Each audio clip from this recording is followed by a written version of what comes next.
Olá, eu me chamo Rony Marcos Pavani e o título do meu trabalho é Protagonismo Feminino no Cristianismo Antigo, as experiências de Perpétua de Cartago. Nos propomos aqui a analisar o documento intitulado As Atas de Perpétua e Felicidade, redigido originalmente em latim, na cidade de Cartago, no norte da África, entre os anos de 206 a 209 d.C., durante o reinado de Sétimo Severo. Este texto se configura como o mais antigo escrito de uma mulher cristã, a aristocrata Víbia Perpétua, e um dos mais antigos relatos autobiográficos da história. A autora, prestes a ser martirizada pelas autoridades romanas, relata as experiências da sua nova fé na prisão. Nelas estão presentes seus conflitos com a família, em específico com o pai, com o Estado, já que novos conversos violavam um edito recente do imperador, e de certa forma com as próprias lideranças eclesiásticas, já que Perpétua, por sua condição de mártir em potencial, possuía poderes especiais e uma relação mais próxima com o plano espiritual. Através dessa fonte, as vivências mais íntimas de uma mulher podem se mostrar, e mais importante, ser interpretados por nós, homens e mulheres do século XXI, sem a interferência de personagens masculinos que concorriam para a sua disciplina ou para o seu enquadramento.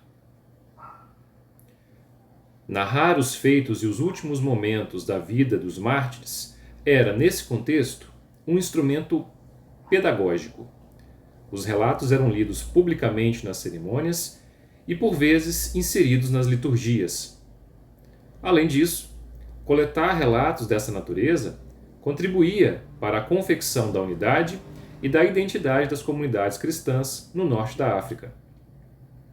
Morrer pela fé significava equiparar-se ao próprio Cristo, divinizar-se. Logo, essa identidade estava atrelada não necessariamente ao cânon e à autoridade dos bispos, mas às profecias e ao carisma daqueles que, a exemplo do Cristo, derramavam o sangue por um propósito maior. Eram os heróis a inspirar o rebanho dos fiéis. Esse ímpeto na produção de identidades por meio de figuras exemplares não era fortuita, mas sim algo necessário em uma sociedade marcada por profundos embates de natureza religiosa, que contava em seus quadros com os mais variados credos e cultos. A Cartago do século III se constituía em uma região de religiosidade bastante plural, como nas diferentes regiões do Império Romano. Pluralidade esta caracterizada pela presença e pela difusão dos novos cultos greco-orientais, também chamados cultos de mistério, de natureza privada, esotérica e subjetiva, conjugados com os cultos tradicionais romanos, de natureza pública, coletiva e cívica. A documentação martiriológica, elaborada nesse período, é farta em apontar o envolvimento de indivíduos de diversos setores.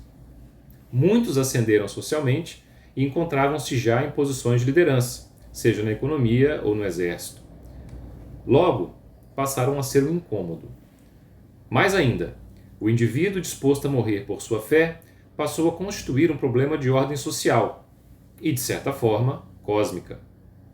Ao recusarem a prática do culto ao Gênios do imperador, quebravam a Pax Romanorum e a Pax Deorum, a relação de concórdia estabelecida entre as divindades e os mortais, fundamental à existência do Estado romano e à harmonia do próprio universo.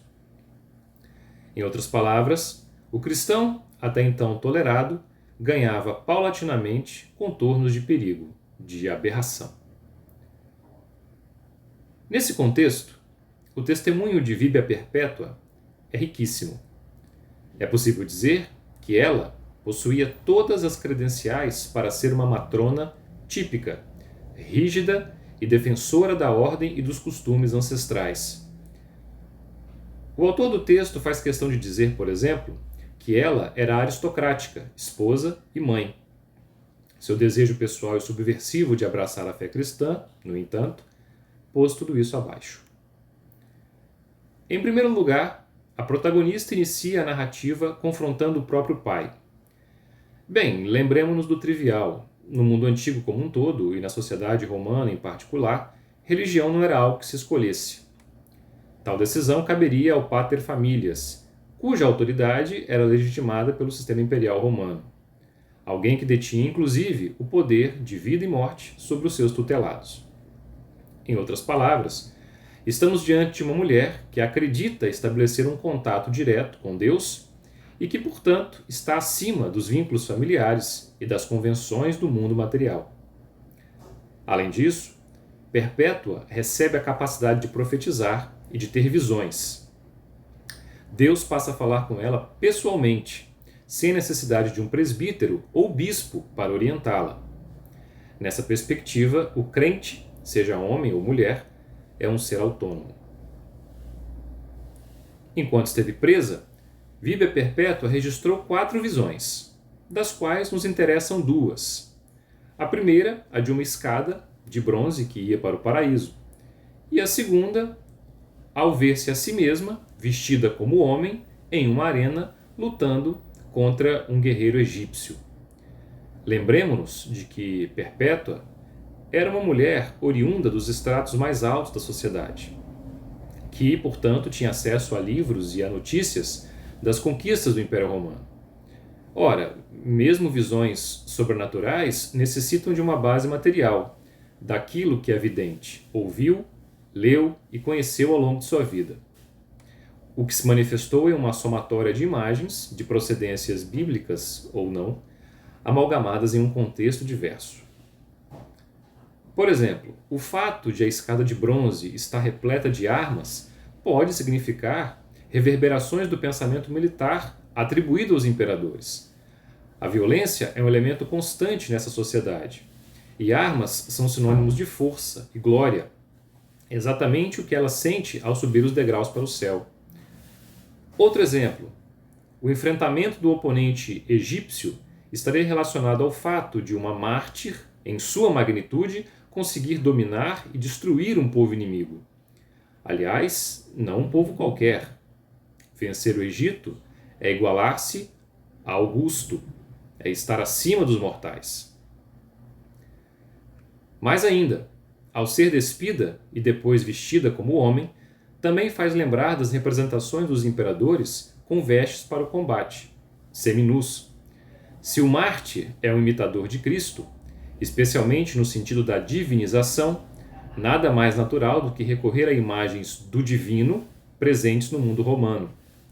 Nesse sentido, seriam mais fáceis de se encontrar visões e representações não do Jesus, carpinteiro de Nazaré, um plebeu, e sim do Cristo, Rei do Universo, o Imperador. A despeito de suas inovações espantosas, a vida de Víbia Perpétua se manteve presa a certas convenções. Isto é, ela ainda cumpriu uma série de papéis sociais, tidos como tipicamente femininos, que dela eram esperados. Inicialmente, a mãe zelosa para com o filho de colo, que precisa ser cuidado. Embora seu filho não estivesse mais com ela, já que ela estava na prisão, haveria quem pudesse dele cuidar, sem necessidade específica do leite materno. Novamente, se isso se tratou de um episódio real ou de um recurso literário da parte do editor, pouco importa.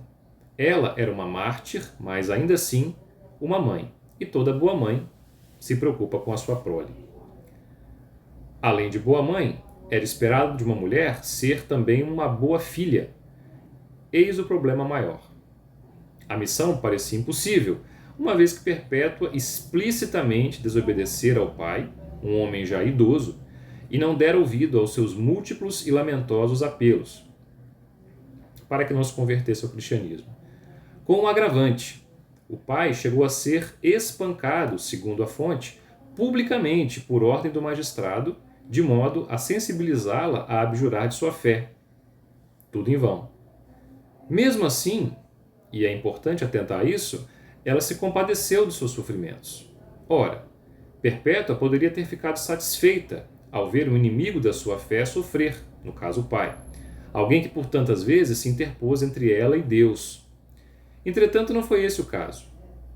Sua fé era maior do que a autoridade do pai, sem dúvida, porém não a ponto de eliminar os laços afetivos de um para com o outro. A boa cristã, nesse sentido, não ignora os pais. Já foi dito que o relato, ou melhor, que os relatos das vidas dos mártires possuíam uma função pedagógica: convencer e inspirar pessoas, fortalecer a fé dos crentes e arrebanhar novos conversos. Portanto, precisavam em absoluto ser palatáveis e não totalmente escandalosos. Apresentar o mártir como um ser duro e indiferente não seria interessante. Por essa lógica, também era esperado de uma mulher, inserida na Cartago romana do século III, trajar-se com decoro e modéstia. Víbia Perpétua, assim como a sua companheira, Felicidade, que acabara de dar à luz um filho, ali mesmo, na prisão, se viram submetidas, no momento da execução, a essas obrigações. Essa questão fundamental atua na construção da identidade feminina, enraizada precisamente na interiorização, pelas mulheres, de normas enunciadas pelos discursos masculinos. Não obstante as mudanças e desafios às normas, Perpétua demonstra que é prisioneira do conceito de feminilidade de sua época. Decência, pudor, recato, nem mesmo as suas habilidades extraordinárias de mártir são capazes de derrotá-lo. Por fim, histórias como as de Perpétua representam um marco dessa nova religião, o cristianismo. Este, em muitas de suas vertentes, e em maior ou menor grau, fez as mulheres saírem da penumbra para vestirem uma nova identidade. Uma vez abraçada a fé e recebido o batismo, a mulher importava mais ser vista como mensageira de Deus do que como filha ou esposa de alguém. O elemento masculino deixava de ser imprescindível. Surgiram daí novos paradigmas e novas definições sobre consciência, família, autoridade. A base não era mais a tradição, mas a fé individual. Ainda que se tratem não de personagens ou de eventos reais, mas de figuras retóricas e recursos estilísticos, estamos diante de autores que veem como possível e até recomendável essas ideias. Importa menos a verdade e mais a mensagem subjacente ao documento em questão. Podemos, então, falar de novas mentalidades. Mentalidades essas que partem do princípio de que homens e mulheres são igualmente capazes de sofrer o martírio. E uma vez alçados a esse patamar, são iguais em uma série de pontos, a saber, para exercer um papel de destaque junto à comunidade e serem venerados após a morte, e para porem-se contra alguns aspectos do status quo. Por conseguinte, a mulher pode ser rebelde e livre, e não dócil e submissa, como à primeira vista podemos supor. Isso por si só já é espantoso, e já nos dá outra visão acerca do feminino no mundo antigo. No entanto, sabemos que a história não é feita só de mudanças. Mesmo sendo Perpétua uma mulher dotada de autonomia, desprendida do mundo dos mortais e que por isso mesmo afrontou as convenções da sociedade na qual estava inserida, em diversos momentos se manteve fiel a essas mesmas convenções. Não há revolução, nem poderia haver aqui. O cristianismo, especialmente em seus primeiros tempos, configurou-se claramente como uma cadeia dinâmica entre rupturas e continuidades. Talvez, por isso mesmo, em meio à miscelânea espiritual da antiguidade tardia, tenha conseguido seguir adiante.